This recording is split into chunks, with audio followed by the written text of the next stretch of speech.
नमस्कार. वर्षा चोपडे लॉग चॅनलवरती तुम्हा सर्वांचे स्वागत आहेत. आज आपण पारंपरिक कथा बघणार आहोत बैलपोळ्याच्या.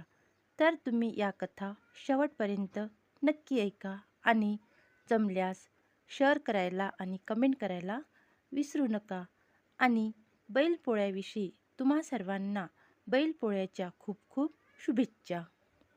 एकदा शिवपार्वती हे चौरसाचा म्हणजे सारीपाटाचा खेळ खेळत होते. या खेळामध्ये मात्र पार्वती माता जिंकल्या. तरीसुद्धा महादेव स्वतः जिंकण्याचा दावा करत होते. या खेळाच्या उपस्थितीमध्ये तिथे फक्त नंदी बैल उपस्थित होते.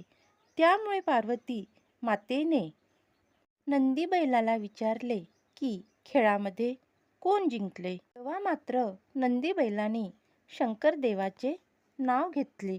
या गोष्टीवर माता पार्वती रागावल्या. त्या भयंकर क्रोधित झाल्या आणि या खोटं बोलण्यासाठी त्यांनी नंदी बैलाला श्राप दिला. या श्रापामध्ये त्या म्हणाल्या की तू पृथ्वीवर जीवन जगशील. तुझे जीवन हे सामान्य नसणार. तुला जीवनभर कष्ट करून जगावे लागेल. तुझ्या मानेवर नेहमीच नांगर राहील. माता पार्वतीचे हे बोलणे ऐकून नंदी घाबरले आणि त्यांच्या चुकीचे ते क्षमा मागू लागले. त्यावर माता पार्वतीने त्याला म्हटले की तू तिथे जीवनभर कष्ट करत राहशीलच, मात्र शेतकरी तुला एक दिवस देव म्हणून पूजा करतील. त्या दिवशी तुझ्या त्या मानेवर नांगर राहणार नाही. असे म्हटले जाते. तेव्हापासून नंदी बैल पृथ्वीवर वास करतात आणि शेतकऱ्यांसोबत जमीन कसतात. त्यांच्या कष्टाची आठवण म्हणून बैलपोळा सण हा मोठ्या उत्साहाने साजरा केला जातो. कथा नंबर 2. जेव्हा भगवान विष्णू कान्हाच्या रूपात पृथ्वीवर आले, जी आपण कृष्ण जन्माष्टमी म्हणून साजरी करतो. श्रीकृष्णाच्या जन्मापासूनच त्यांचा मामा कंस त्यांच्या जीवाचा शत्रू राहिला होता. कान्हा वसुदेव यशोदेसोबत लहानपणी राहत असताना कंसाने अनेक असुरांना त्याला मारण्यास ठेवले.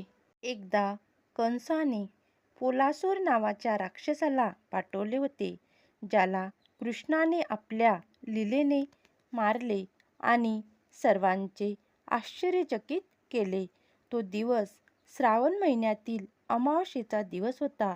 या दिवसापासून या दिवसाला पोळा असे नाव पडले. मित्रांनो, माझ्या या तुम्हाला कथा आवडल्या असेल तर तुम्ही चॅनलला सबस्क्राईब करा, व्हिडिओला लाईक करा आणि या कथा इतरांना शेअर करा.